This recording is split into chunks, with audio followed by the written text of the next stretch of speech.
Crétacé. À cette période, le monde était dominé par le plus redoutable prédateur qui ait jamais marché sur la surface de la Terre. Le Tyrannosaurus Rex. Le T-Rex a été contraint de quitter son terrain de chasse habituel pour s'aventurer sur cette terre isolée. Quelque chose a fait intrusion sur son territoire, et la nourriture s'est faite rare. Il n'a pas mangé depuis des jours.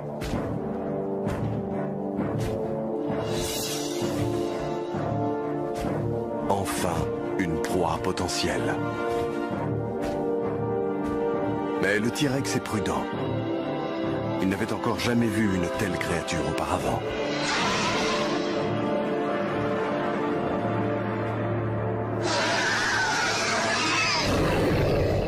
La faim le pousse à agir. Le poids avantage indéniablement le T-Rex. Sa proie tente donc de ruser.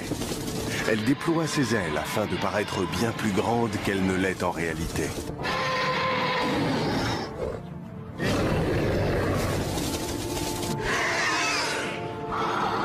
Mais le T-Rex n'est pas dupe. La créature emploie alors une tactique différente.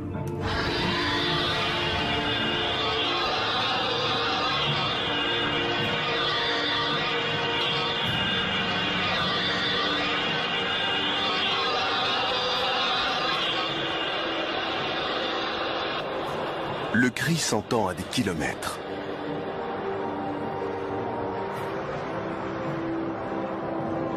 Pour les oreilles sensibles du prédateur, ce son est une souffrance intolérable. Mais le T-Rex n'est toujours pas découragé.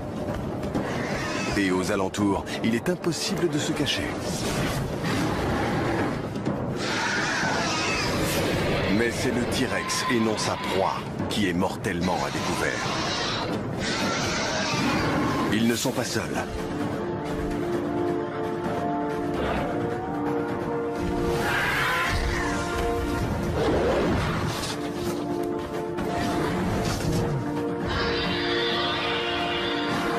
C'est une femelle adulte.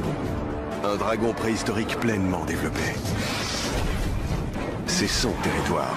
Et elle protège son fils.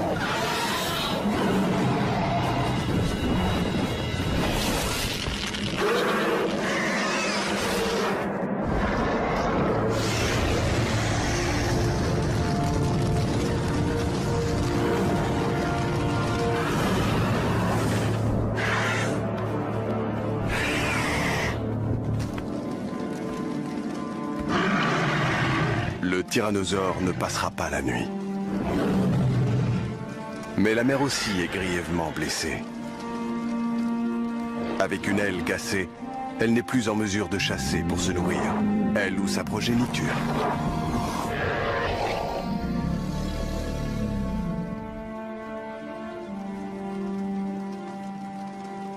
« 65 millions d'années plus tard, le crâne du T-Rex va faire naître une théorie dans l'esprit de ce jeune et brillant paléontologue.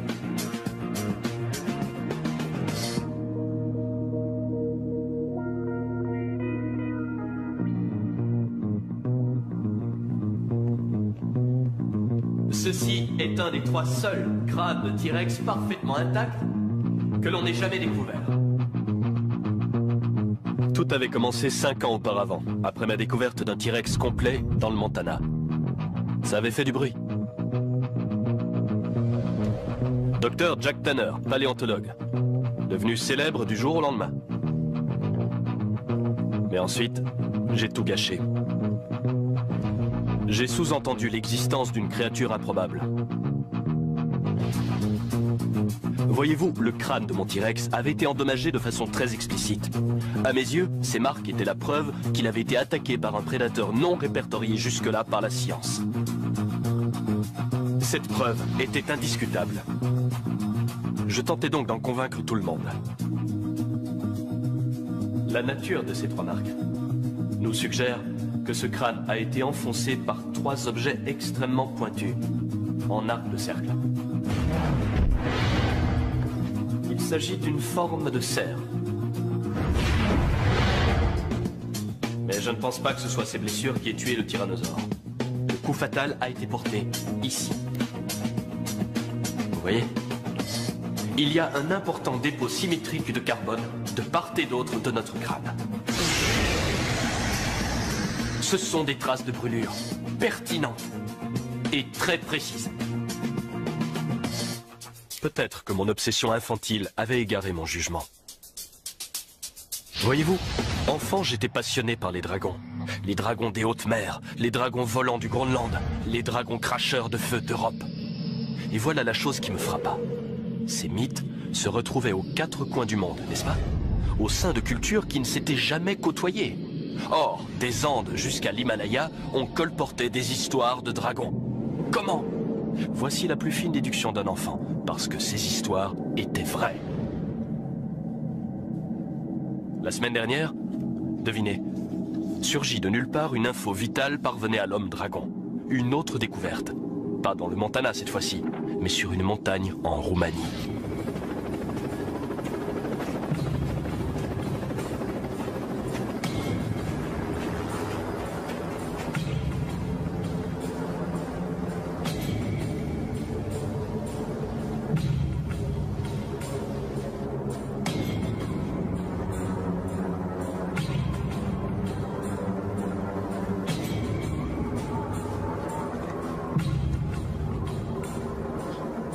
Les skieurs hors piste étaient tombés dans un entrelac de grottes de glace. Et ils avaient fait une découverte horrible.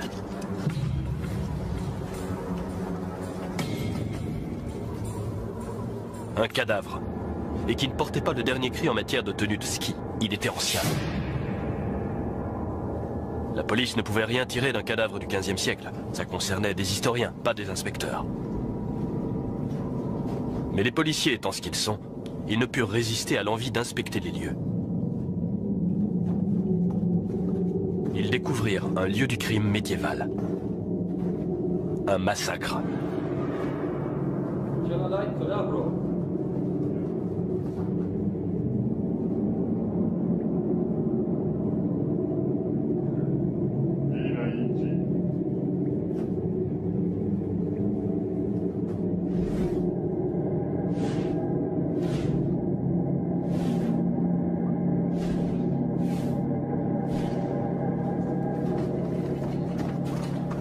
Ils s'enfoncèrent encore plus dans la grotte et le regrettèrent rapidement. Je ne sais pas comment on dit dragon en roumain, mais quelqu'un prononça le mot.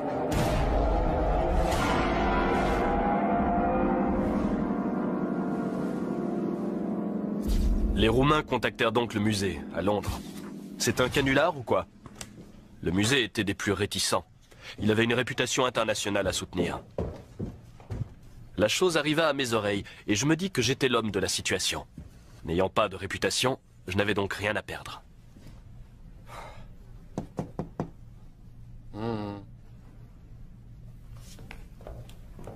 Vous avez vu les photos? Tous les membres du département ont vu ces photos. Et alors? Ma foi, les autorités roumaines ont officiellement sollicité l'aide du musée, lequel doit le plus discrètement possible statuer sur la découverte qui les a mis dans tous leurs états. Ils ignoraient de quoi il s'agit et nous aussi. Pourrais-je y aller? Comme représentant du musée.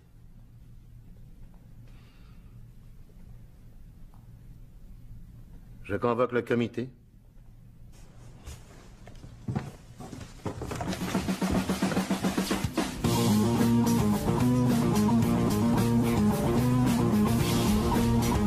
Et me voilà, en compagnie de deux jeunes membres prometteurs de notre immense maison qui me considèrent comme un hurluberlu patenté.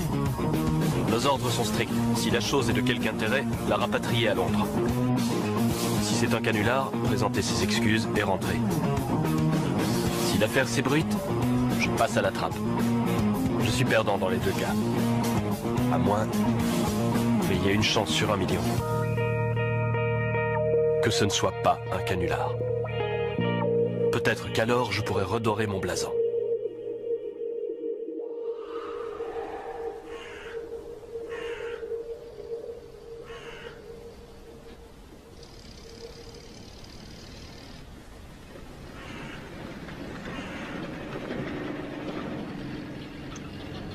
Ça commençait très mal. Ils avaient tout extrait de la montagne. Qui sait quel indice ils avaient pu compromettre?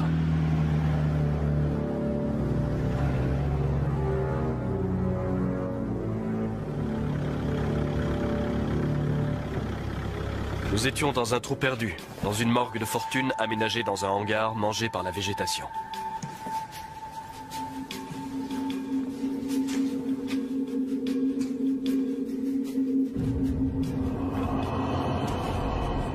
La thèse officielle voulait que les corps aient été noircis par la glace. Mais je m'interroge. Demandez-moi mon avis et je vous donnerai une toute autre version. Mais je me mêle de mes affaires. Ma tâche m'attend, derrière cette bâche.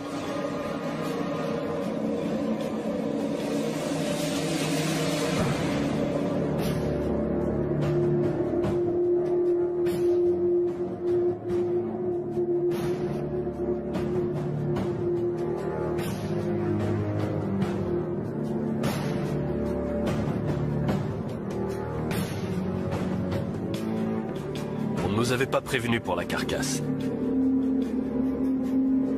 C'est imposant. Je comprends pourquoi les Roumains ont été cachotiers. Je devrais faire de même si j'avais une once de bon sens. C'est forcément un canular. Non ?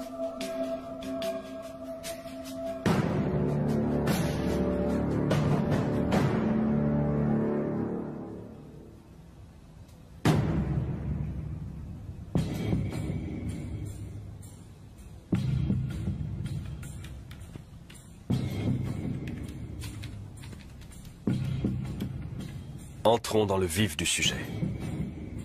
Il est minuit 5, nous sommes le 25 juin. Le docteur Tanner et son équipe sont forcés de pratiquer un examen scientifique avancé sur un animal non encore identifié. La peau est très réaliste. Trop bien conservée. Si c'est un canular, c'est le plus élaboré que j'ai jamais vu. Allez, mon trésor. Qu'est-ce que tu es ? L'épiderme est écailleux. Ça a une queue. Ces deux détails indiquent que nous sommes devant un reptile. Il a pourtant deux membres apparents qui s'achèvent par ce qui semblerait bien être des cerfs.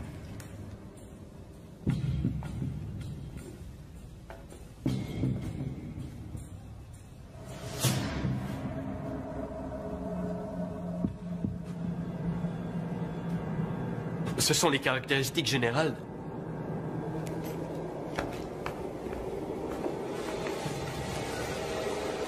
Ce sont les caractéristiques des espèces volantes.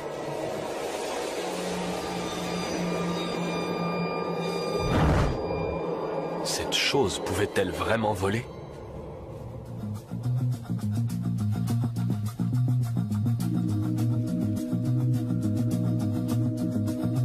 Elle est trop lourde pour ses petites ailes.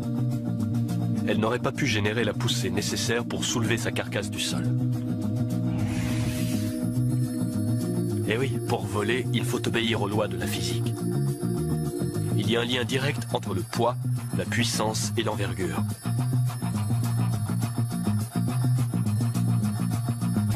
Les mensurations des ailes nous donnent une envergure de moins de 10 mètres. C'est insuffisant. Cette créature a l'air étudiée pour voler. Tous les éléments sont réunis, mais bizarrement, quelque chose cloche. Estimation du poids? À vue de nez, dans les 480 kilos. Peut-être 500 kilos. Il doit détester ça. Non, ne me dis pas. Le quotient L surpoids est insuffisant pour qu'il puisse voler, c'est ça? Il est trop lourd. Une créature ailée qui ne pouvait pas voler. Il y avait de quoi être troublé. 2 semaines ont passé depuis que sa mère l'a sauvé du tyrannosaure. Et le jeune dragon a des ennuis. Sa mère est morte. Sa blessure à l'aile s'étant avérée fatale. Il ne sait pas voler. Et sans personne pour aller chasser pour lui, il mourra lui aussi. L'odeur de la carcasse de sa mère attire des charognards. Pour l'instant, il n'y a que des ptérosaures. Mais qui sait quelles autres créatures seront attirées par l'odeur? Ce dragon a perdu sa mère à un moment délicat. Il doit apprendre coûte que coûte à voler tout seul avant qu'il ne soit trop tard. Et s'il parvient à décoller, ce sera grâce à l'un des plus incroyables tours de force de la nature. Le mystère s'épaississait de minute en minute. Le scanner interne montrait un cœur énorme. C'est propre aux créatures volantes. Les muscles du poitrail ont besoin d'une grande quantité de sang riche en oxygène. Les os aussi sont parfaitement étudiés pour voler. La structure interne des os est caractéristique. Elle est alvéolaire. On remarque ces structures légères sur les squelettes des oiseaux. Leurs os sont solides, mais pourtant assez légers pour voler.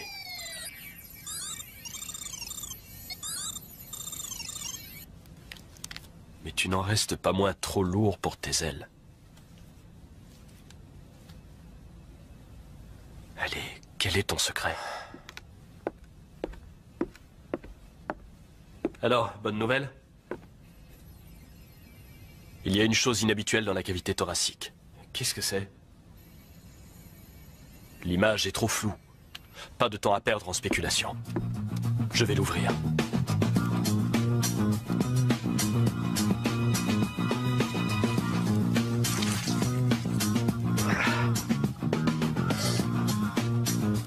Le mystère s'épaissit encore.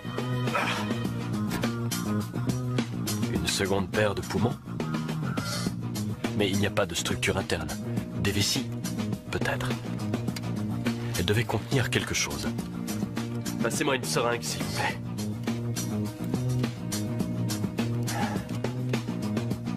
Merci.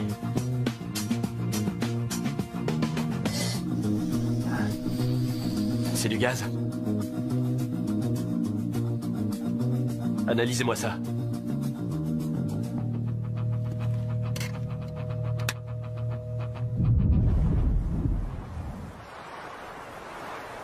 Incapable de chasser, le jeune dragon exploite la seule nourriture qu'il ait à disposition.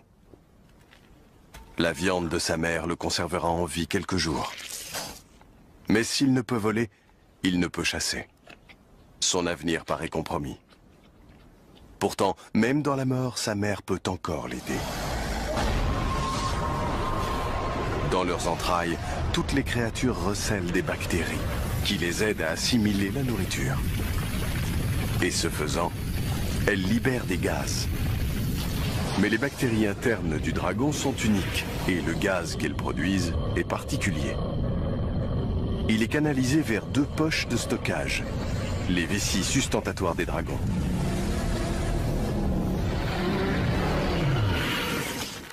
Complétant le squelette ultra léger, ces vessies fournissent la clé de voûte de l'envol, à condition que l'on sache s'en servir.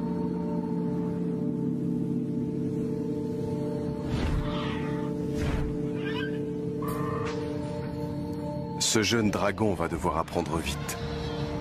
Le remugle de sa mère en décomposition a attiré la plus dangereuse des créatures imaginables. Un vieux mâle dragon. Ses cornes cassées et ses striures ternes trahissent un dragon sur la fin de sa vie. Et c'est une mauvaise nouvelle pour notre jeune. Passant leur temps à lutter pour leur territoire, la plupart des mâles ne vivent jamais très vieux. Mais ce dragon est toujours debout. C'est un survivant. Et il a faim.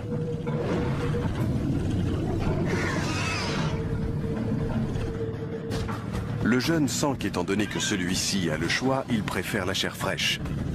Et cette fois, sa mère n'est plus là pour le sauver. Son seul espoir est de s'envoler.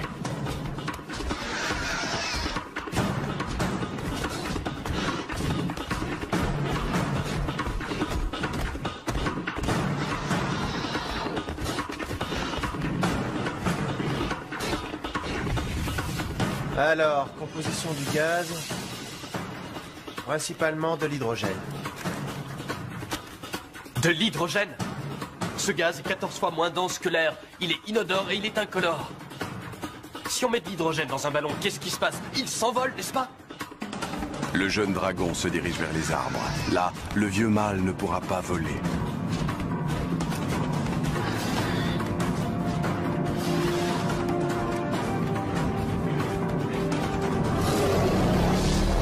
À l'intérieur, le corps du jeune dragon travaille à plein rendement. Le cœur bat vite, les muscles se contractent et une quantité phénoménale d'hydrogène est collectée.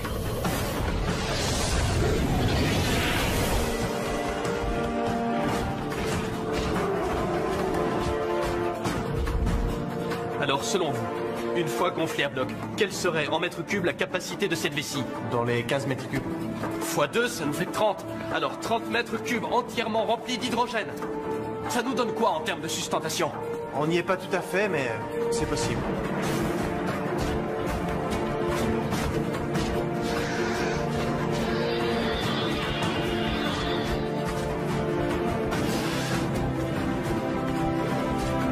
À présent, les vessies sustentatoires du jeune dragon sont pleines, mais hélas, son estomac l'est aussi.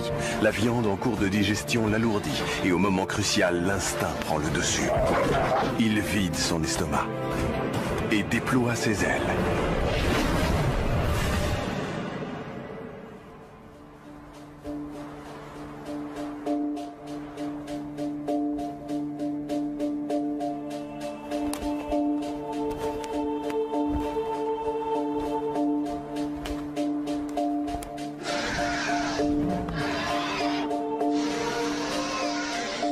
Épuisé, le vieux mâle abandonne la poursuite. Notre jeune dragon a découvert ses ailes.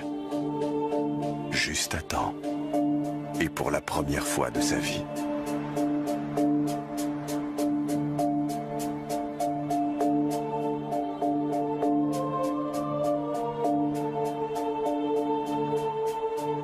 Les analyses suggèrent, ça reste à confirmer bien sûr, qu'il est possible, je dis bien possible, que cette créature ait pu voler.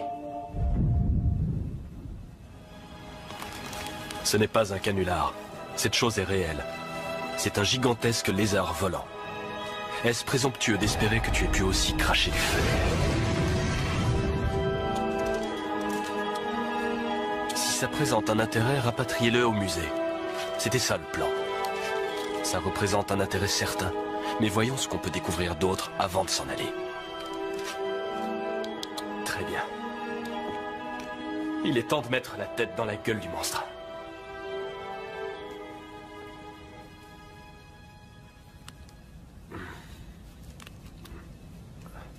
C'est à l'évidence un carnivore.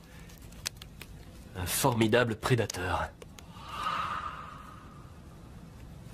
Qu'est-ce que c'est que ça? Tu as des incisives pour couper la viande. Et des molaires pour mâcher? Les raies ont le même genre de dents pour casser des coquillages durs comme la pierre. Qu'est-ce qu'un prédateur carnivore fait avec des dents pareilles?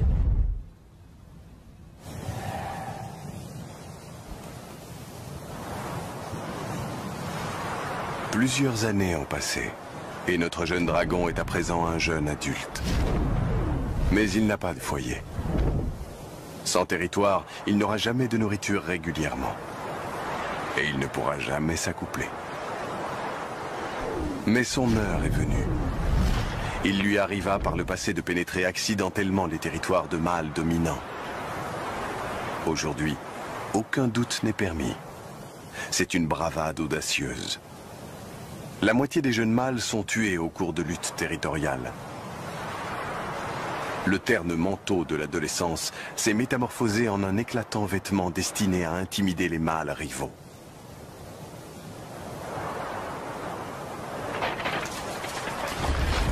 Mais avant de se faire connaître, il emmagasine les rares et précieux minéraux que l'on trouve au cœur de tous les territoires dragons. Il se prépare pour un combat titanesque. Et ces pierres seront ses atouts maîtres.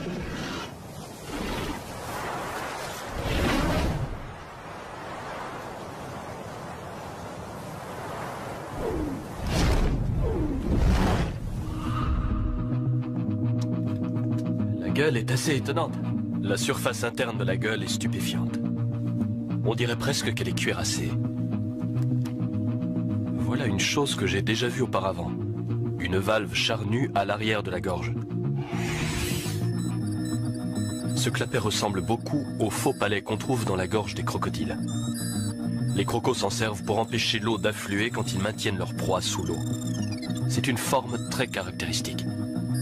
En y réfléchissant, je me dis que j'en ai vu un fossile quelque part. C'est une structure interne hautement spécialisée. Lancez une recherche sur les sites archéologiques et les musées pour voir si un os semblable a déjà été trouvé quelque part. À moins que ce soit une adaptation. Il est possible que ça ne servait pas à empêcher l'eau de refluer vers l'arrière, mais plutôt à empêcher le retour de flammes de venir brûler la gorge. Ça a l'air tellement stupide dès qu'on le dit à haute voix. Aucune trace n'indique que du feu ne soit jamais sorti de la bouche de cette créature.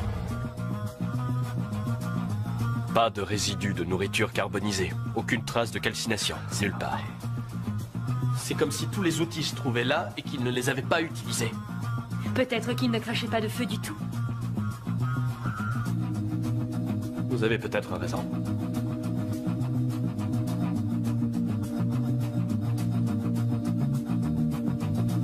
Faisons marche arrière. La nature ne se laisse pas entraver par notre manque d'imagination. Réfléchissez. L'univers naturel regorge de créatures bizarres, munies d'armes pour le moins extraordinaires. Des langues en guise de lance. Formes et couleurs douées de mimétisme. Même des lassos. Mais une créature crachant du feu. Et pourtant, voici le scarabée bombardier. Quand cette bête est en colère, elle projette un liquide à une température de plus de 90 degrés.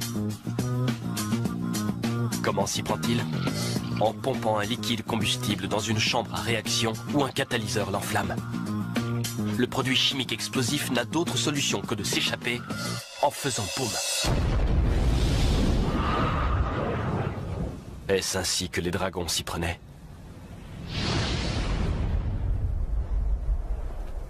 Au cœur de son territoire, le dragon occupant le mâle alpha lance un avertissement dans les airs. Il indique qu'il est prêt, en forme et suffisamment confiant pour gâcher le précieux feu en démonstration. Le message est bien reçu par notre jeune prétendant.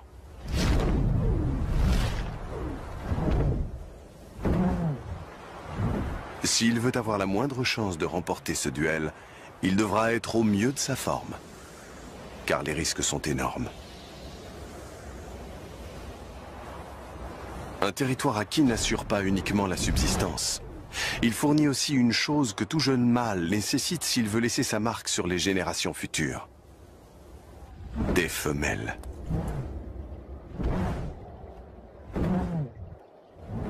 Et cette femelle est la raison de sa présence. Elle est en rut. Et d'ici un mois, elle s'accouplera avec le mâle alpha. Il a tué pour elle auparavant. Et il recommencera.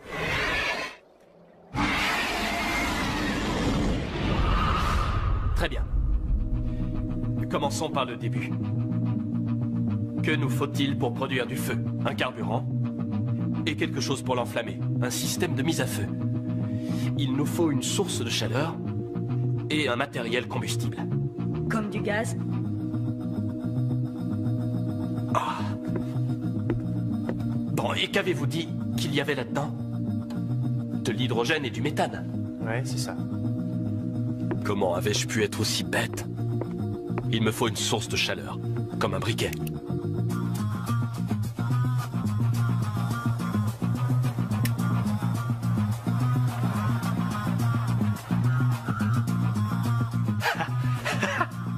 C'est de l'hydrogène et du méthane. Produits combustibles et gaz bien plus légers que l'air. Ces deux sacs servaient d'aide à la sustentation aérienne et de réservoir. L'évolution sous sa forme la plus économique. Ça, c'était réglé. Mais comment enflammait-il le gaz? Je pourrais avoir un petit échantillon.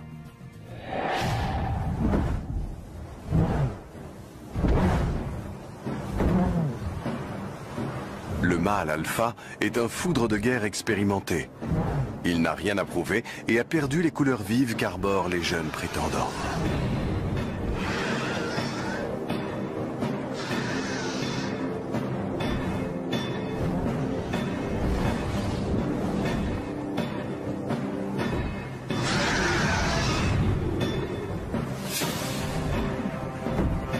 L'expérience paie immédiatement. Le mâle alpha touche le jeune dragon avec sa première salve. Le jeune dragon tente d'instinct de se mettre à couvert. Les nuages froids et humides atténuent aussi la douleur. Mais le mâle alpha n'est pas à l'abri des problèmes. Ses batailles sont soumises à des évaluations précises. L'hydrogène qui alimente ses rafales est le même qui le maintient en l'air. Chaque bordée de flammes réduit un peu plus sa mobilité. Le prétendant semble avoir accepté la défaite. Il se dirige vers les frontières du territoire. Il semble que la fuite soit maintenant sa seule chance de salut. Le mâle alpha se rue à sa poursuite. Il préférerait l'achever tout de suite. Mais il a sous-estimé son jeune adversaire. Le jeune est plus rapide, plus agile, et qui plus est, en pleine possession de ses moyens pour ouvrir le feu. Que dites-vous de ça? Les sédiments sur les molaires de la créature sont de la pierre, contenant une proportion significative de platine. Le platine n'est pas seulement un métal précieux, c'est un catalyseur. Comme avec notre ami le scarabée bombardier, le carburant a besoin d'un système de mise à feu. Et quand le platine se mélange avec l'oxygène et l'hydrogène, il y a combustion. Oh. Et ça produit du feu.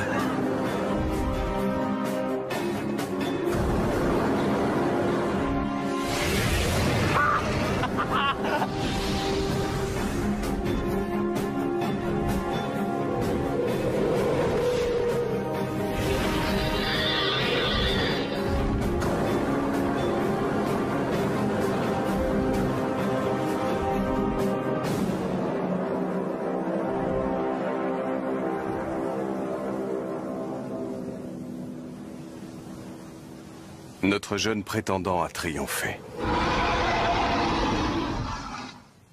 La femelle se prépare à accepter son nouveau suzerain dragon. Toute sa vie durant, il avait combattu les éléments. Et enfin, il avait gagné. Ma théorie s'avérait être fondée. Et tu en étais la preuve. Tu pouvais voler et tu pouvais cracher du feu. Il y a 65 millions d'années, un de tes ancêtres a tué mon tyrannosaure. Mais comment ton ancêtre a-t-il survécu alors que les dinosaures se sont éteints? L'histoire naturelle de notre planète m'indique que c'est tout bonnement impossible. Il y a 65 millions d'années, au zénith de l'ère des dragons, une chape s'abattit impitoyablement sur le Crétacé.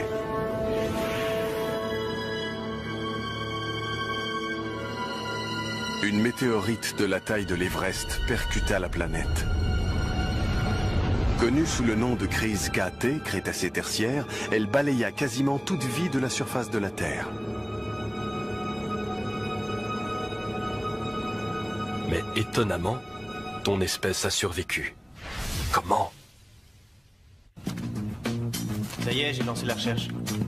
Si la météorite KT a anéanti les dinosaures, comment une espèce géante comme la tienne a-t-elle pu survivre? Réfléchissons logiquement. Quelles autres créatures de grande taille ont survécu à KT? Les requins, les raies, les tortues, les sélacantes, entre autres. Et qu'ont-ils en commun? Ce sont des formes de vie marine. Oh, et les crocodiles aussi. Les crocodiles. Le faux palais se retrouve chez les crocodiles. Des narines protubérantes, suggérant une créature capable de tenir sa proie entre ses mâchoires et de respirer tout en étant entièrement immergée. Mais cette créature ne nageait pas, elle volait. Elle avait des ailes et des serres et non des pieds palmés, sous-entendant que le palais devait être une relique de l'évolution. À un moment dans leur lointain passé, les ancêtres de cette créature ont vécu sous l'eau. C'est cela qui t'a préservé de l'extinction.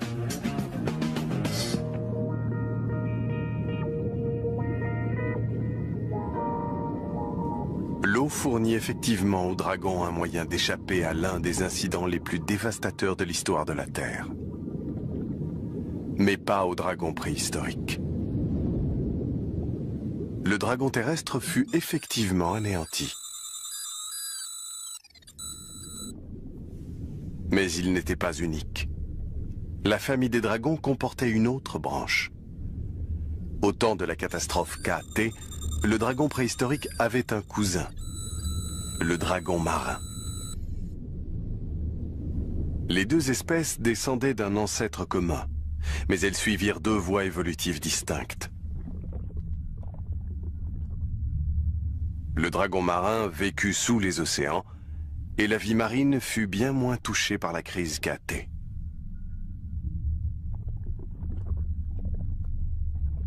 Fruit de l'évolution, les vessies sustentatoires devinrent des vessies natatoires.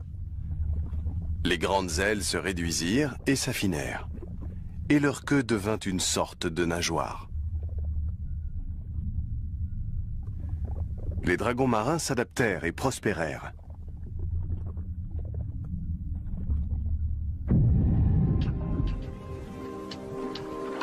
Puis, tandis que la température globale montait et que la Terre renaissait, certains dragons marins réinvestirent les eaux peu profondes.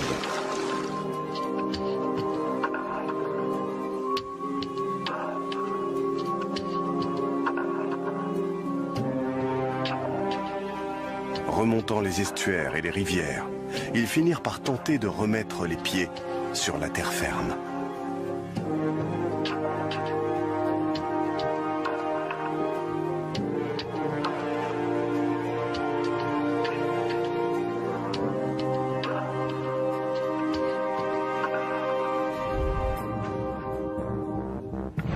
Le serpent des mers.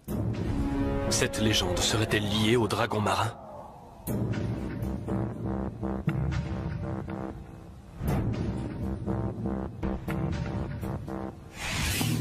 Le faux palais, regardez ça. On en a découvert un sur un site archéologique. C'est peut-être notre chaînon manquant. On l'a trouvé dans quel type d'environnement? Une forêt. Quelle sorte de forêt? Forêt de bambou. Je savais bien que j'avais déjà vu ce palais. C'était au cours de fouilles en Chine. Je pensais que c'était issu d'une branche disparue de sauriens. La vérité était nettement plus enthousiasmante. Les dragons marins étaient revenus sur la terre ferme et avaient évolué en de nouvelles espèces, dont au moins l'une d'elles en Asie. Habitants des forêts. À quoi pouvaient-ils ressembler? Dans la mythologie chinoise, les dragons sont fins, souples et élancés. Le type de morphologie dont pourrait être pourvu un animal récemment acclimaté dans le milieu aquatique. Était-il vraiment adapté à la vie dans les forêts?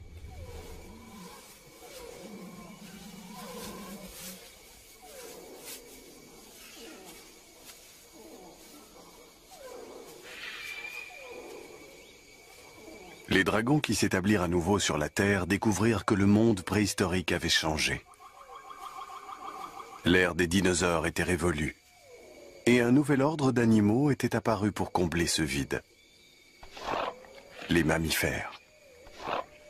Les mammifères fournissaient de la nourriture à profusion pour les dragons. Fallait-il encore les attraper?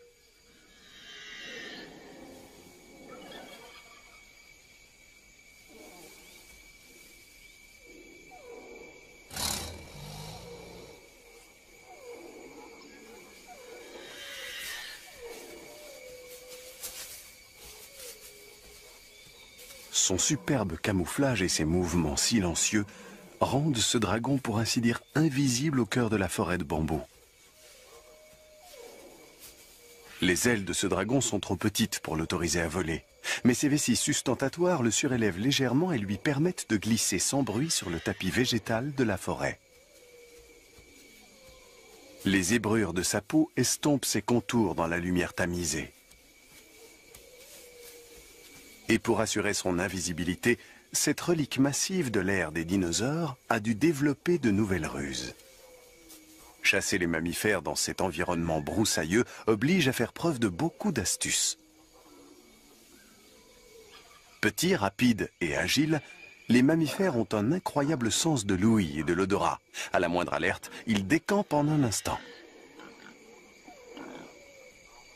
Se positionnant contre le vent par rapport à sa proie, elle reste en arrêt et écoute attentivement.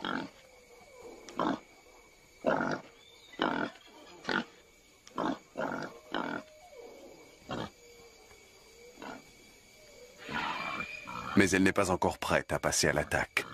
Pas avant d'avoir révélé une arme hautement spécialisée qui lui confère un avantage sur sa proie circonspecte.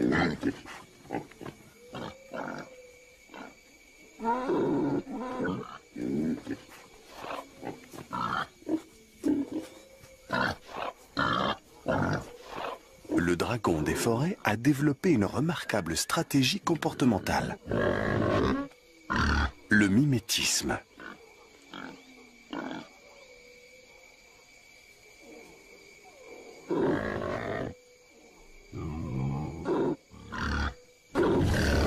En contrôlant subtilement le flux de gaz issu de ses vessies sustentatoires, il modifie sa voix et attire sa proie.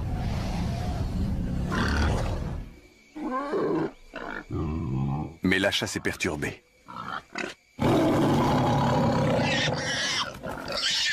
Il y a un intrus sur son territoire, une créature qui s'immisce entre ce dragon et sa proie pour la dernière fois. Ce n'est pas uniquement l'invasion de son territoire qui l'a contrarié, ou la perte de son repas. Ce sont et le fait d'une réelle menace émergente qui met en péril sa survie propre.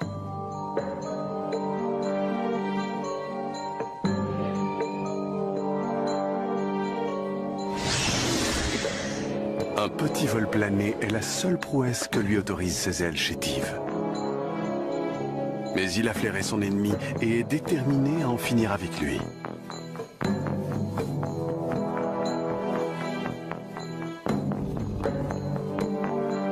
Plus petits et plus mobiles dans la forêt broussailleuse, les nouveaux prédateurs des mammifères s'avèrent être des chasseurs accomplis.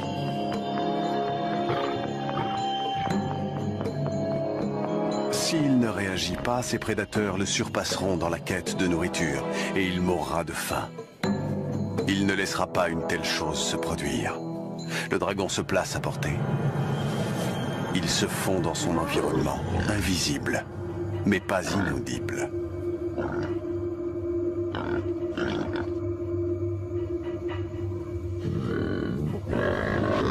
Ce son n'est pas une incitation à s'éloigner, mais plutôt une invitation à se rapprocher. Le tigre a flairé son repas.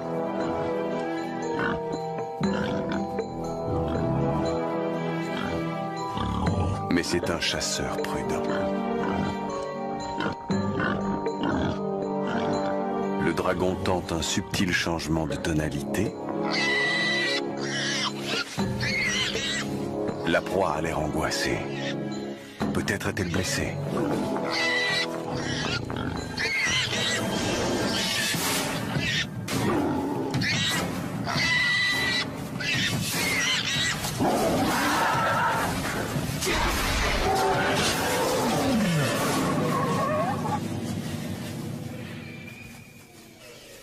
Le tigre a mordu à l'hameçon.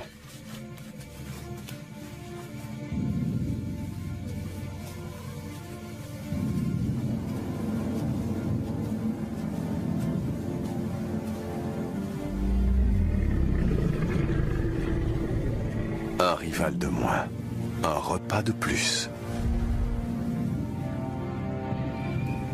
Le gibier tué est traîné dans une clairière.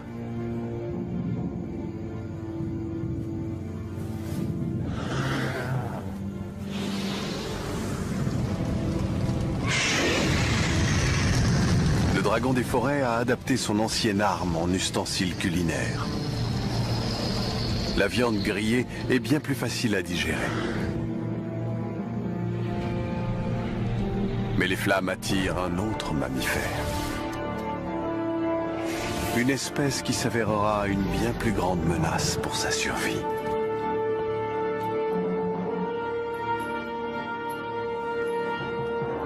J'étais venu pour démasquer un canular, et soudain voici qu'une famille entière de reptiles revenait à la vie. Et quelle famille! De tous les géants préhistoriques, seule la tienne. Venez voir ça.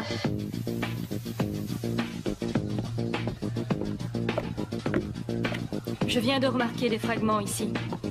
Qu'est-ce que c'est? Des côtes cassées? Non, la cage thoracique est intacte. Mais ce sont bien des fragments d'os, non? Qu'est-ce que ça peut être?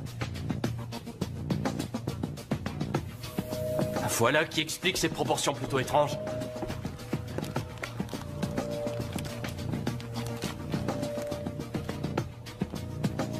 Évidemment!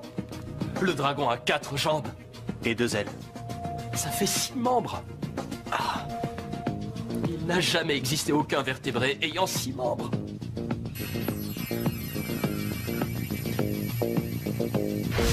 Il est vrai que tous les vertébrés terrestres de la planète ont toujours eu 4 membres. Pattes avant, pattes arrière, des bras et des jambes. Et les créatures aériennes aussi, des pattes et des ailes. Ils ont tous 4 membres. Mais pas ce dragon. Il en a 6. Ça ne peut pas être une mystification, pas maintenant. Si ces pattes sont réelles, elles apparaîtront dans son ADN. Ça alors. Voilà une mutation hors du commun. Cette créature était douée d'une adaptation génétique sans précédent dans le règne animal. Et qui l'aurait imaginé dans le gène responsable de la génération des membres?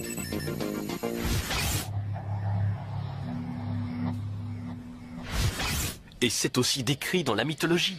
Les Chinois, les Aztèques, les Polynésiens, ils ont tous fourni des images de créatures démontrant la même adaptation. Des reptiles géants à 6 membres. L'indice était sous nos yeux. Comment avais-je pu passer à côté? Ces dessins ne sont pas le fruit de l'imagination.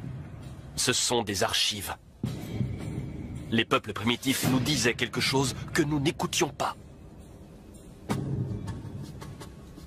Et si ces images sont authentiques, ce sont des preuves supplémentaires indiquant qu'il existait plusieurs types de dragons et qu'ils vécurent partout à la surface de la planète. Très bien, nous avons des preuves de l'existence du dragon marin, le serpent de mer des légendes, du dragon des forêts qui vivait en Asie, le dragon chinois qui orne des milliers de vases. Et toi, nous te baptiserons le dragon des montagnes. As-tu laissé ton empreinte sur le folklore européen?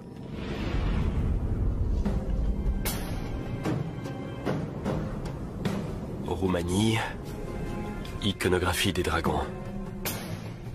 Te voilà. Représenté sur un vitrail. Les autochtones t'appelaient le diable de la montagne. La légende obéit aux lois du genre. Paysans terrorisés, troupeaux dévastés, tu crachais le feu, un combat à mort épique eut lieu. Serait-ce une sorte de photo de toi datant du XVe siècle?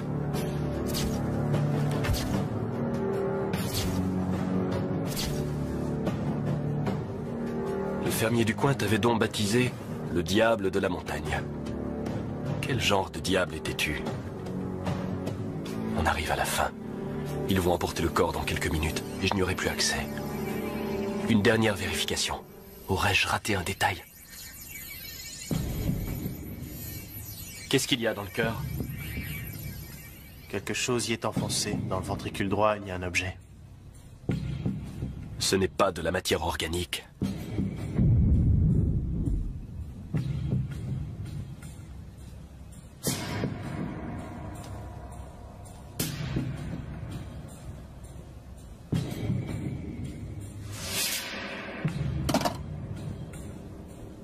Ça pourrait être très important. La preuve indiscutable que les dragons et les hommes étaient en guerre.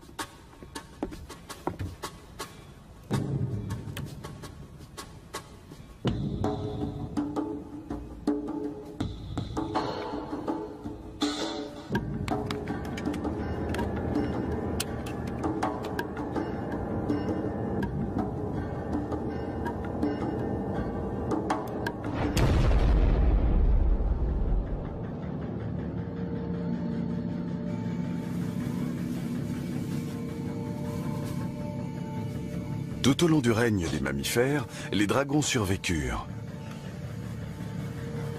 Mais leur existence était précaire. Le feu était l'atout qui leur permettait de mener la compétition.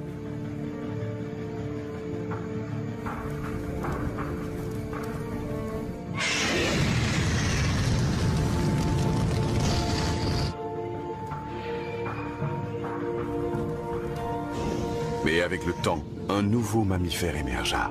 Petit, vulnérable, mais supérieurement intelligent.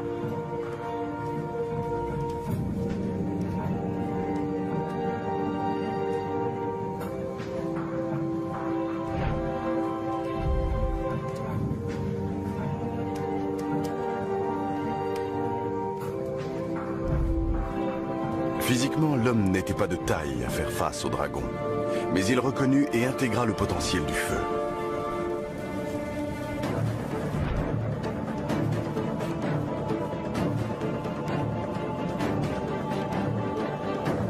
Grâce au feu, l'humanité pouvait raser des forêts pour en faire des terres cultivables, fondre le métal et en faire des armes redoutables. Suite à une évolution accélérée, l'humanité allait transformer un des prédateurs les plus terribles de l'histoire naturelle de notre planète en une espèce en voie d'extinction. Elle avait retourné l'arme la plus efficace du dragon contre lui.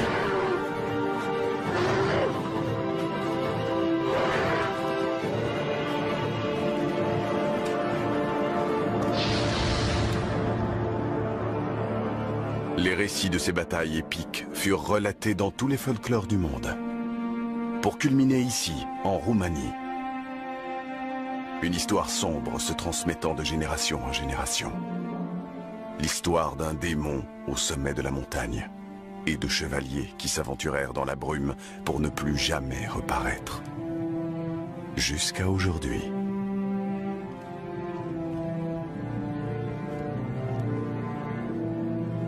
Les humains et les dragons, ennemis mortels. Si ces chevaliers étaient venus à la recherche d'un dragon, a priori ils en avaient trouvé un. Ces brûlures ne sont pas dues à la neige, c'est de la calcination. Ces hommes ont été carbonisés vivants. Par un dragon bien sûr, mais pas par le nôtre. Le dragon qui est dans cette pièce n'a jamais craché de feu.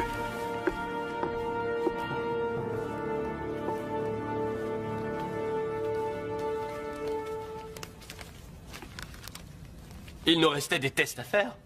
Ça y est, on a fini. Regardez. Regardez. Du carbone. J'ai découvert ça sur un des cadavres à côté. Ces corps ont été brûlés au 3e degré.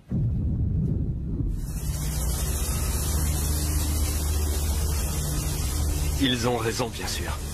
C'est la découverte du siècle. On ne peut pas la laisser se décomposer.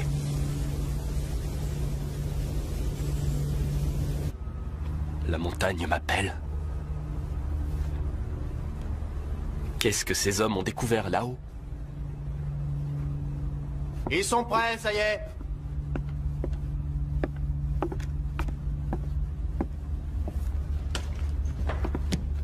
La section qui est là. Je l'interprète mal? Ce sont des organes reproducteurs, non? Ce sont des oviductes, c'est ça? De petits ovaires. C'est une femelle. Il n'y a pourtant pas de traces d'activité folliculaire. L'appareil reproducteur est immature. C'est une jeune alors? C'est un bébé. Voilà qui tranche la question. La créature dans la salle d'autopsie était un bébé.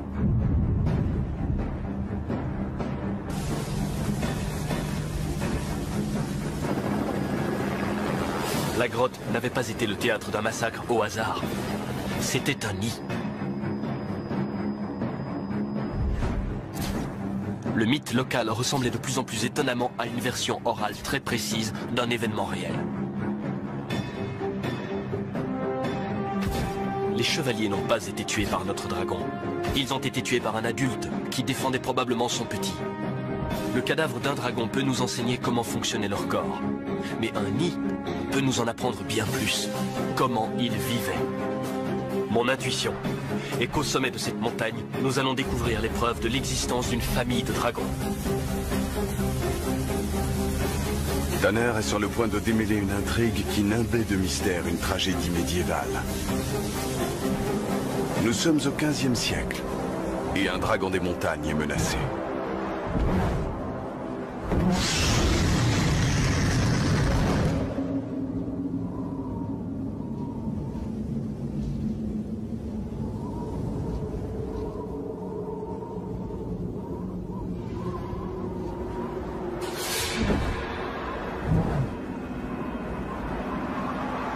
Les ancêtres lointains de ce dragon des montagnes femelles se nourrissaient des troupeaux sauvages qui parcouraient les vastes plaines d'Asie. Mais les troupeaux furent domestiqués par l'homme.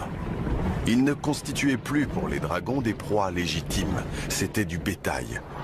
Ainsi, les dragons qui se repaissaient dans ces plaines furent repoussés vers les régions reculées de l'Europe.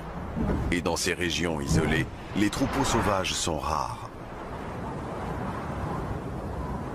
Aujourd'hui, elle chasse la créature la plus rare sur Terre. Mais ce n'est pas pour la manger. Aujourd'hui, elle cherche à s'accoupler. Elle répand son odeur sur tout son territoire.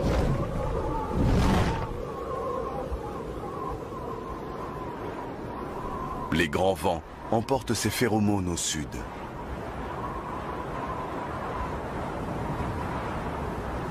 Les femelles dragons s'accouplent une fois tous les 7 ans. Cette femelle mature n'a pourtant encore jamais vu de dragon mâle. Néanmoins, tous les ans, lorsqu'elle est en rut, son instinct lui ordonne d'exécuter sa parade nuptiale. Elle ne sera bientôt plus en rut.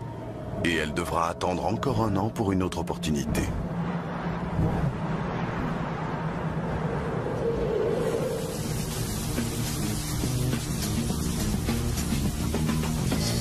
Encore un changement de plan.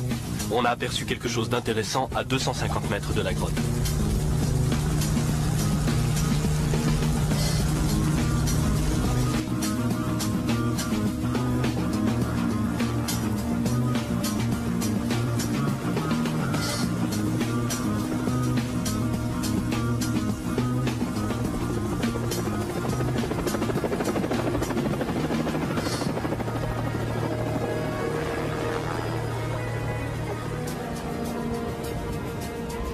La fonte des neiges a dévoilé des détails inhabituels sur les pierres. Un observateur inexpérimenté ne les verrait même pas ou les prendrait pour le résultat original d'un processus géologique. Mais moi, mon esprit est en ébullition et même en feu. Et ces pierres m'ont tout l'air d'avoir été calcinées.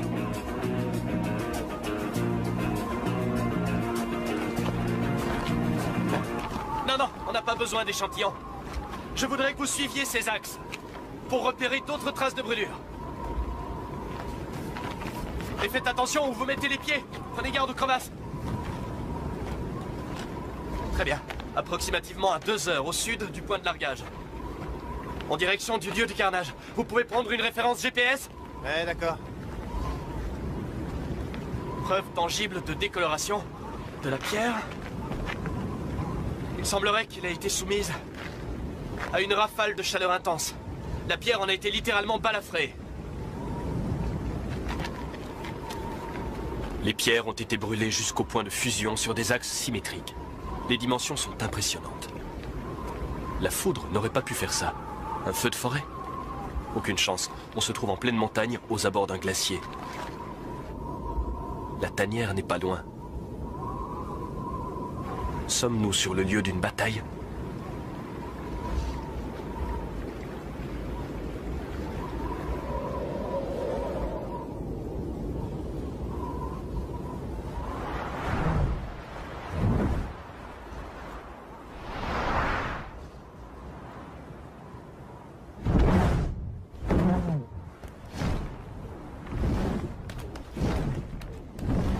La femelle regagne son antre. Un réseau de grottes creusées à même le glacier en faisant fondre les parois. Malgré les températures glaciales qui règnent à l'extérieur, dans son repère il fait relativement chaud. Tout comme dans un igloo, les murs épais retiennent la chaleur. Mais le dragon des montagnes a un autre axe de défense contre le froid. De ses ancêtres aquatiques, il a hérité d'une protéine sanguine qui empêche ses tissus de geler. Celle-ci s'est révélée vitale pour son espèce, qui s'est vue contrainte d'élire domicile dans des habitats de plus en plus hostiles. Bientôt ce sera l'automne, et son métabolisme ralentira, tandis qu'elle se prépare à hiberner.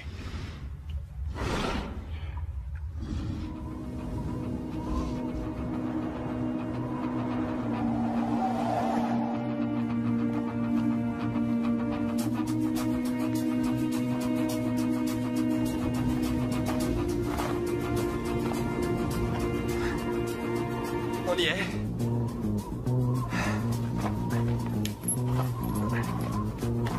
Pourquoi as-tu choisi un lieu aussi éloigné et aussi inhospitalier pour vivre?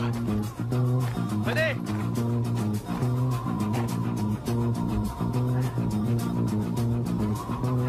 La police a mené son enquête, maintenant à notre tour.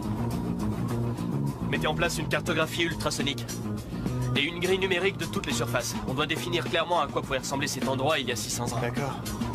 Vous pouvez procéder à une fouille minutieuse des parois et du sol, relever les détails qui échapperaient à un œil profane et qui nous aideraient à définir la nature de la créature. Je m'en occupe.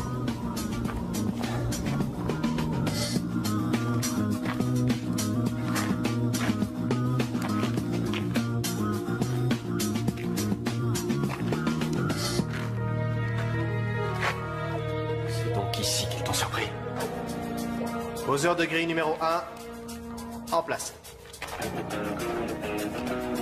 Le scanner laser va nous permettre d'établir la topographie des lieux. Ensuite, nous pourrons définir avec précision la position de tout ce que nous trouverons.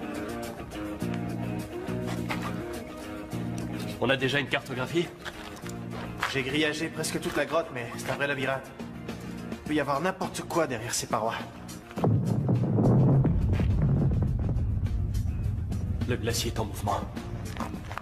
Réglez les charges du scanner radar au minimum. Si ça se trouve, l'endroit est extrêmement instable. Le scanner radar. De petites charges explosives envoient des ondes de choc dans la glace. L'écho radar nous révélera ce qu'il y a derrière ces parois.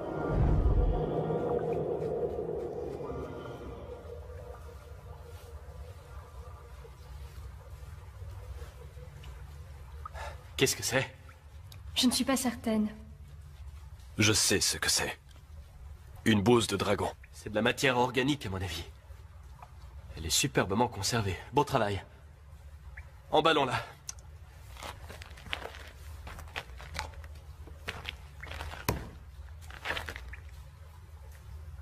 Pardon.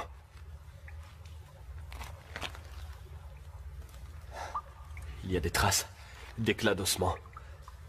Regardez, on dirait des noyaux de fruits. Des noyaux de dattes. Le palmier dattier n'était pas courant dans les Carpates, même il y a 600 ans. Il est possible qu'elle se soit égarée, mais il est plus probable que ce soit les excréments d'un autre dragon. La question suivante est donc...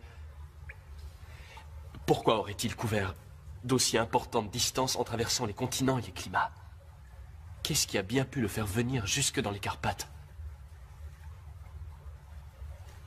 L'auteur de cette bouse avait pris son dernier repas dans un endroit bien plus chaud. Quelque part en cours de route.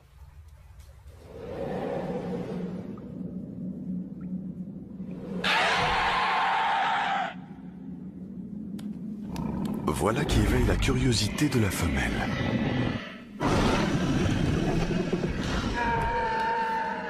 C'est un son qu'elle n'a jamais entendu auparavant. Et pourtant, il lui est étrangement familier.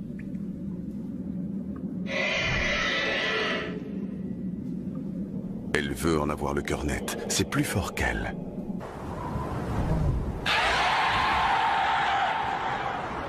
Contre toute attente, un dragon des montagnes mâle a senti l'odeur de notre femelle.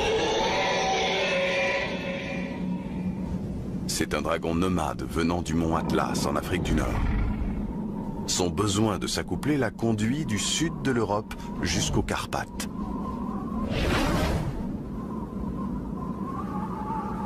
Maintenant qu'il l'a trouvé, l'instinct prend le dessus. Et les voici qui font ce que firent ceux de leur espèce durant des milliers d'années.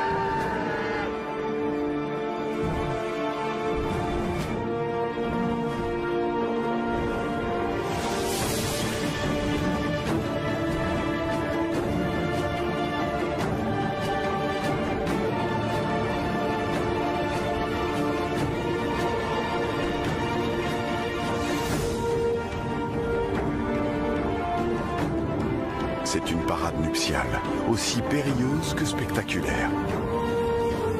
Au sommet de leur ascension, leurs serres se joignent et ils se laissent tomber. C'est une stupéfiante chute libre. Le test ultime de leur foi.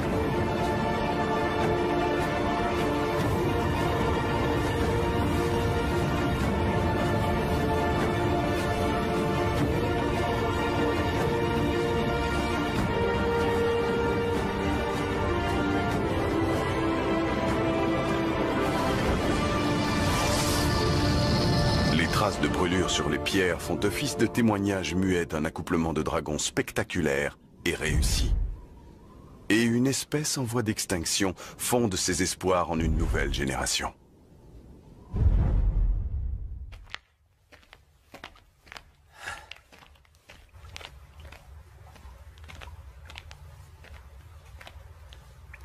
Qu'est-ce que c'est?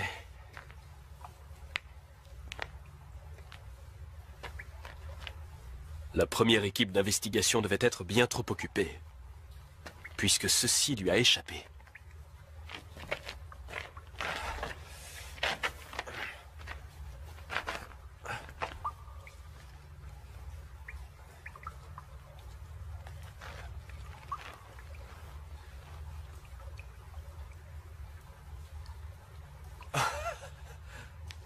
C'est un nid. Si j'en juge par la taille et la forme des fragments calcifiés, ainsi que leur courbure, on peut sans crainte affirmer que cet œuf était d'une taille imposante. Et étant donné le nombre limité de fragments, je crois qu'on peut aussi affirmer que l'on ne pouvait incuber qu'un seul œuf à la fois dans... C'est pas vrai.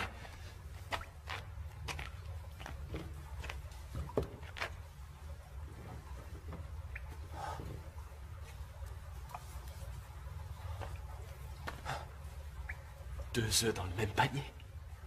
Mais un seul a fini par éclore.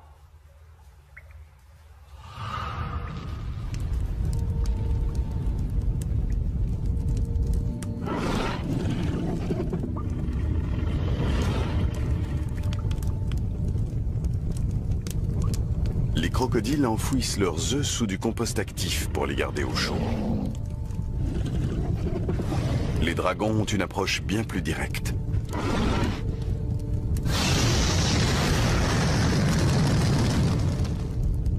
La coquille des œufs a des propriétés thermo-résistantes et peut tolérer des températures élevées. En fait, sans cette chaleur fulgurante, les dragons à naître se trouvant à l'intérieur mourraient de froid.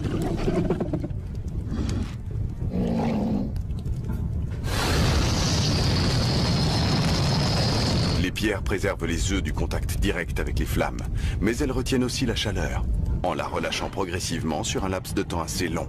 Elles maintiennent ainsi la température stable dans le nid.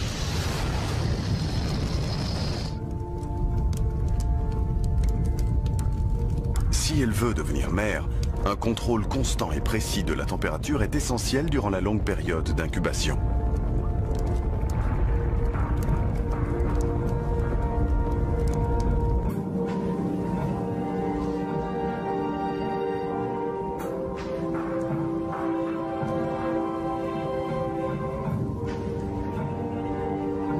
Son compagnon revient de la chasse.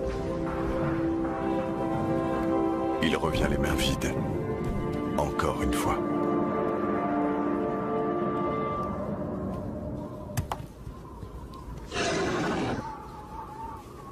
Après l'accouplement, les femelles dragons deviennent agressives, toujours sur la défensive dès qu'une créature s'approche du nid, même un compagnon.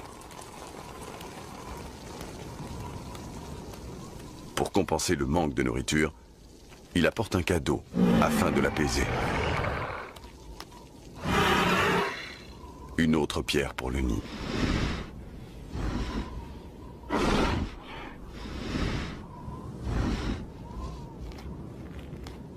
Le mâle est maintenant autorisé à entrer dans la grotte.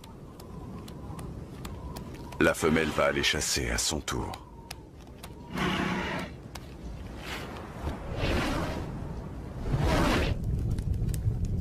À présent, le nid est sous la responsabilité du mâle. Des capteurs spéciaux sur sa langue lui permettent de vérifier la température. Si elle a chuté en dessous de 30 degrés, les embryons mourront. Et pourtant, c'est tout à fait délibérément qu'il baisse la température.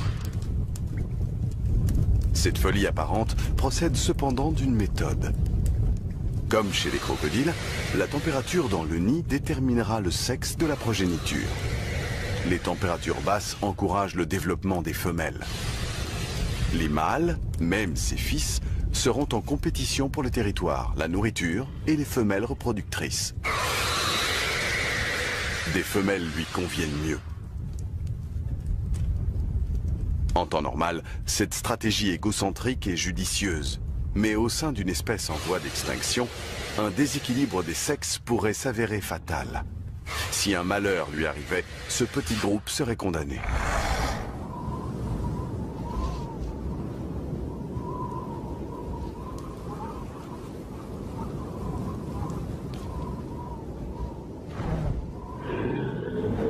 La femelle revient, elle aussi, les mains vides de la chasse.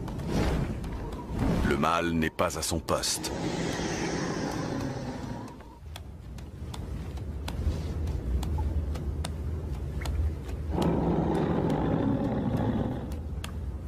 Une chose très grave s'est produite. Le mâle a laissé la température de l'incubateur descendre dangereusement.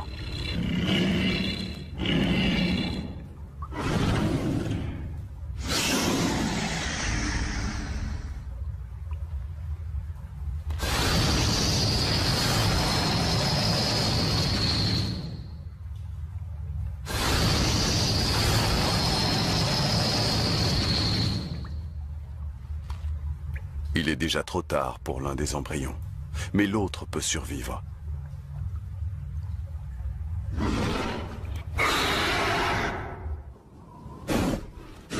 Le mâle sent le danger et préfère s'enfuir.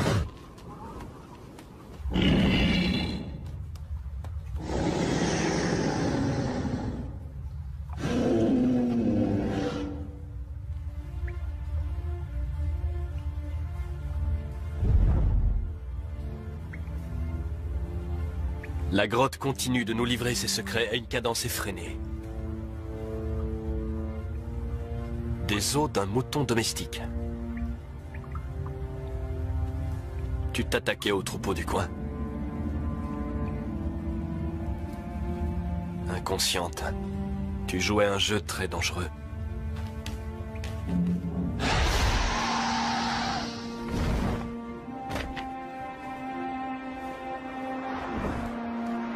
La femelle s'est attaquée à un troupeau pour se nourrir. Elle a une bonne raison. Voici sa progéniture. C'est une femelle. Et à présent, sa survie est plus importante que tout. Mais en volant dans les fermes, la mère risque de provoquer les villageois et de mettre sa progéniture en danger.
Inconsciente que sa tête est mise à prix, la femelle dragon continue à former sa fille pour l'avenir. Elle lui transmet le secret du feu.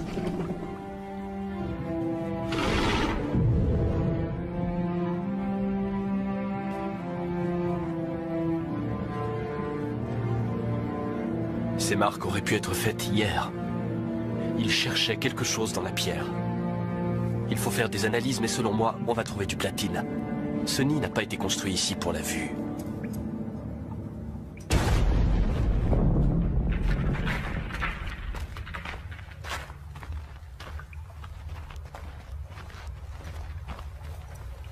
Ça y est, j'ai les résultats. Ouais, regardez, il y a une salle là derrière. Il y a une seconde salle derrière nous, là. Et une troisième devant nous, juste là. Ça fait 3 salles, mais on a le temps d'en explorer qu'une seule, alors qu'est-ce qu'on fait? Je n'en ai aucune idée. Une minute. Qu'est-ce que c'est? Il y a quelque chose sur la pierre.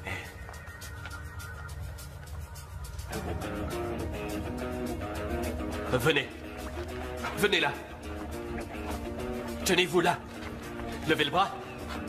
Ce bras. Bon, restez là et ne bougez pas. Non, non, baissez votre bras.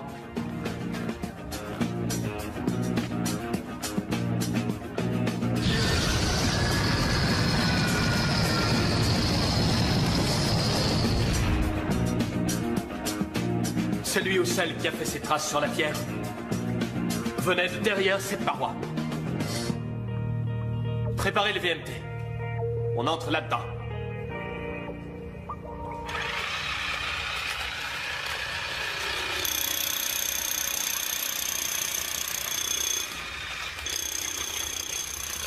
Le VMT.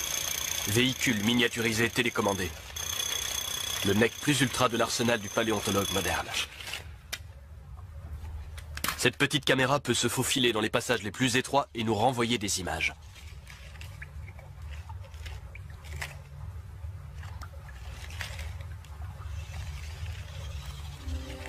Padre nostro, Signore, sia santificato il tuo nome, venga il tuo regno, sia fatta la tua volontà, come in cielo e così in terra. Dacci oggi il nostro pane quotidiano.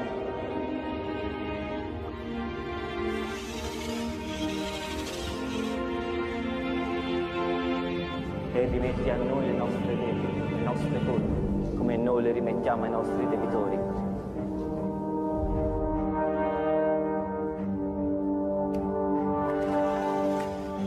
E non ci indurre in tentazione, ma liberaci dal male.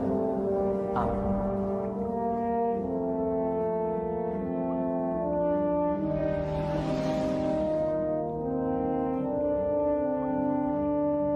Il faut qu'on entre là-dedans.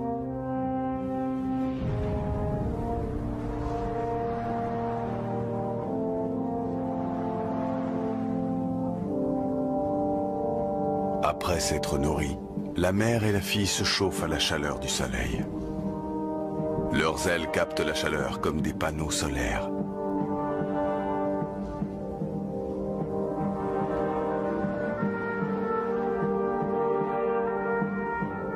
Durant ces rares moments d'intimité, elles se prélassent ensemble et se réchauffent mutuellement. Bientôt, la mère devra retourner chasser et sa fille restera sans surveillance.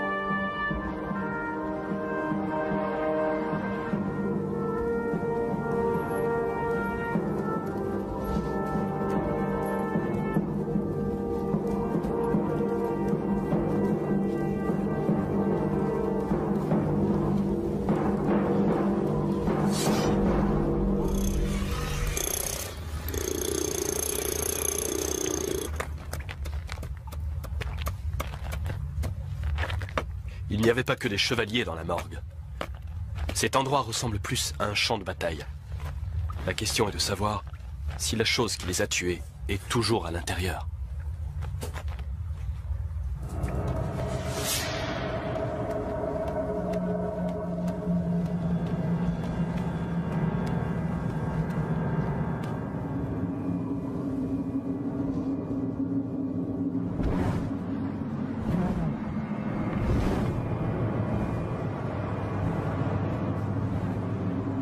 l'activité tirant à sa fin, elle cherche par tous les moyens à s'engraisser ainsi que son bébé avant d'entrer en hibernation. Et en désespoir de cause, elle a décimé les troupeaux des fermiers de la région.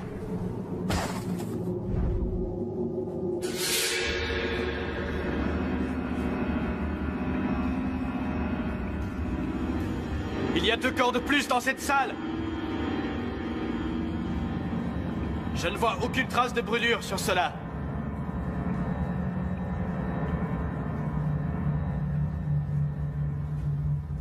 Je touche au but. Je le sais. Où es-tu? Je vois un autre passage. Je m'y introduis.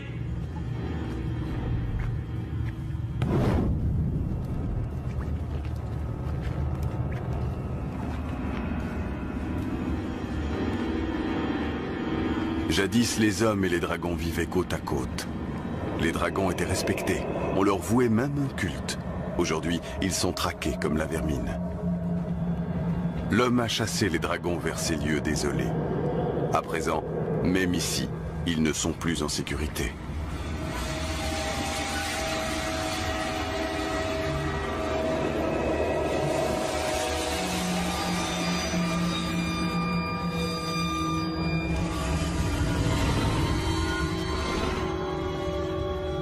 N'étant pas encore capable de cracher du feu, notre jeune dragon est vulnérable. Mais ces assassins ont entendu de tout temps parler de ses capacités dévastatrices.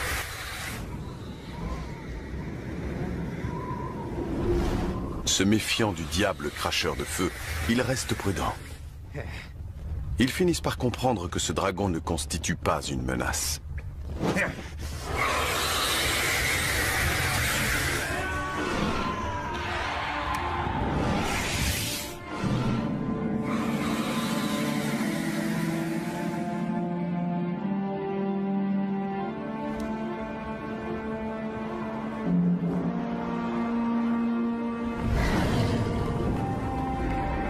La mer revient. Mais trop tard.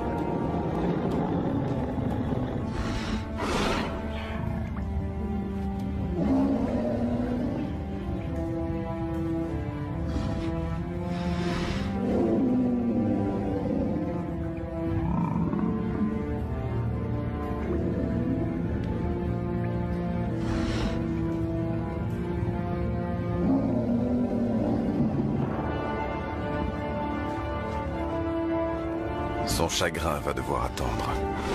Elle a senti une odeur qui lui glace le sang bien qu'étant familière. Ultime insulte, l'assassin porte le sang de sa fille comme un trophée. Ces guerriers ont peut-être survécu à de nombreuses batailles, mais rien ne peut les préparer à la furie qui va s'abattre sur eux. Ils ont semé le vent, ils vont récolter la tempête.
Comme tous les mammifères supérieurs, les dragons passent beaucoup d'années à élever leurs petits. Et comme ces mammifères, leur perte les attriste.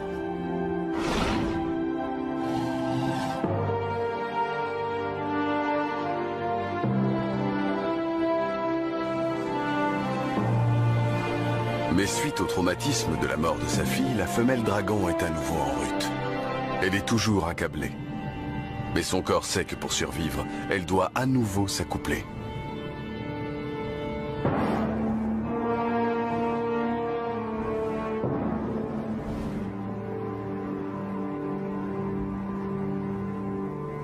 Elle relance le processus destiné à attirer le mâle sur son territoire. Elle a étalé au grand jour les armures des assassins de sa fille. Les dragons sont naturellement captivés par les objets brillants. Les chances sont faibles, mais peut-être qu'un reflet captera le regard du mâle. Il y a de grandes probabilités pour qu'il soit mort. Il n'y a plus d'endroit où se cacher.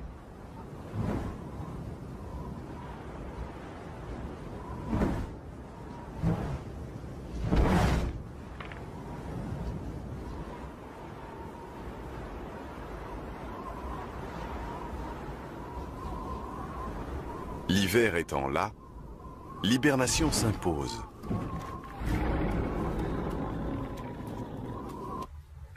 Elle devra survivre au froid, avec sa seule maigre réserve de graisse. La température de son corps chute rapidement, et elle se plonge en état d'animation suspendue. Toutes ses fonctions vitales entrent en phase critique. Et ses réserves d'hydrogène se réduisent, pour ainsi dire, au minimum. Et dans cet état, elle est aussi vulnérable que sa fille.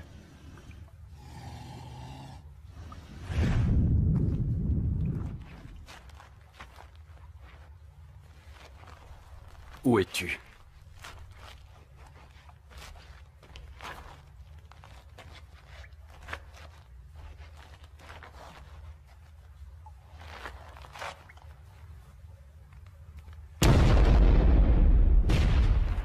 Un autre corps! Une lance. Un corps. Écrasé par quelque chose.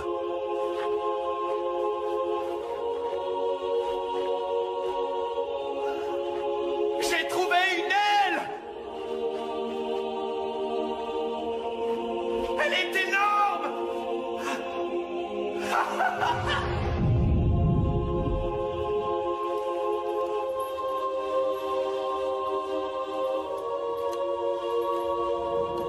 La femelle est tirée de sa torpeur. Un groupe plus nombreux a escaladé la montagne jusqu'à sa tanière. Cette fois-ci, ils sont mieux préparés. Les fermiers du village ont payé ces mercenaires pour qu'ils règlent la question.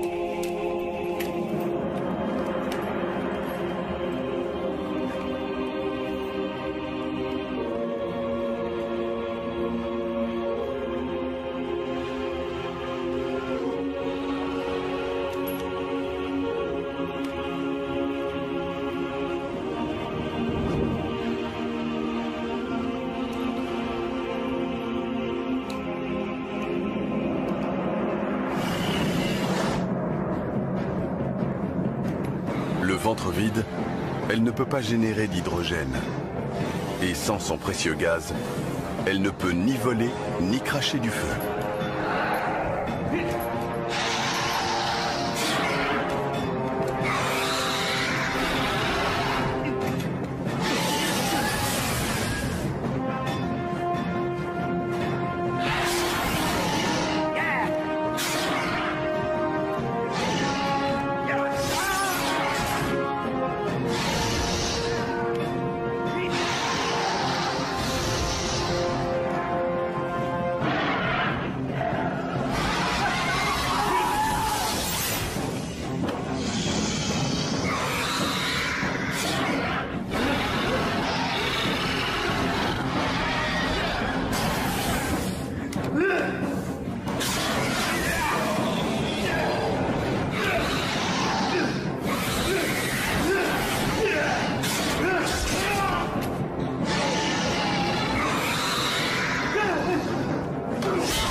Au fil des ans, la grotte finit par être scellée par la neige et la glace, et cette bataille sanglante fut figée dans le temps.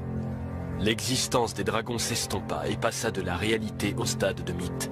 Il en serait resté ainsi si ces deux dragons ne nous avaient pas révélé leurs secrets.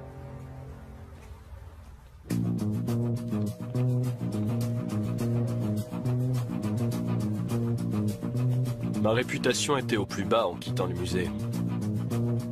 Et je revenais avec un récit qui allait couper court à toutes les rumeurs. Et des preuves qui nous conduiraient à réécrire l'histoire naturelle. Les créatures de légende étaient réelles. Mais les légendes nous avaient rapporté une vue tronquée de la réalité. Je révélais à mes confrères l'existence de la famille que nous avions découverte. Un groupe d'animaux qui avaient vécu aux côtés des dinosaures. Qui avaient échappé à l'extinction en allant sous l'eau. Qui étaient reparus sur toute la surface du globe, investissant les forêts et conquérant les montagnes.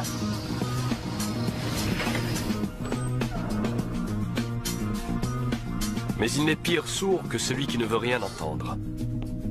Il voulait voir les preuves.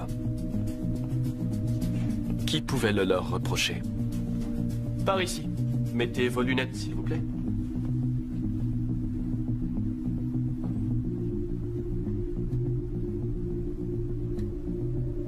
Ok.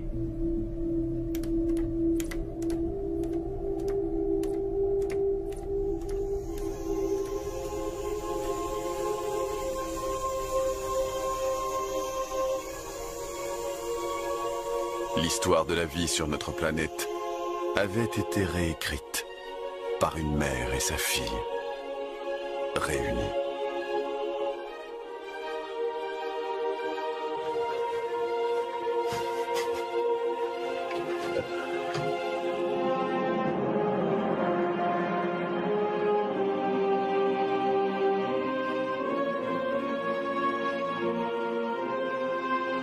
Et c'est ce qu'elle représente. Les derniers vestiges d'une lignée légendaire. Le mythe devenu réalité.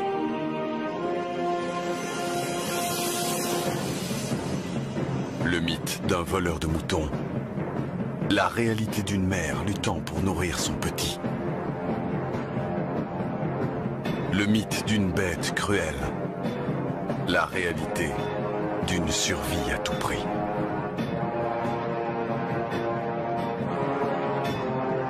Le mythe de chevalier escaladant une montagne pour tuer un dragon. La réalité, persécution et extinction.